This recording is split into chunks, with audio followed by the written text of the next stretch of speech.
অবরুদ্ধ গাজায় নিরীহ ফিলিস্তিনি মুসলমানদের ওপর ইসরায়েলি বাহিনীর বর্বরতা ও নৃশংসতায় ক্ষোভ আর শোকে স্তব্ধ গোটা দুনিয়া। শিশু কিশোরদের নির্বিচারে হত্যার জন্য ইহুদি ইসরায়েলের ধ্বংস কামনা করে চলছে প্রার্থনা, দিচ্ছে অভিশাপ।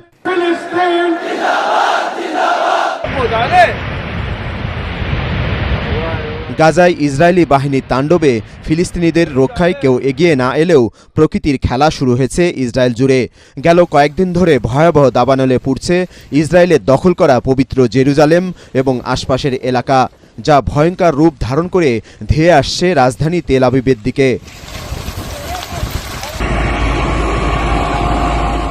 ইসরায়েলে হঠাৎ কেন এই দাবানল?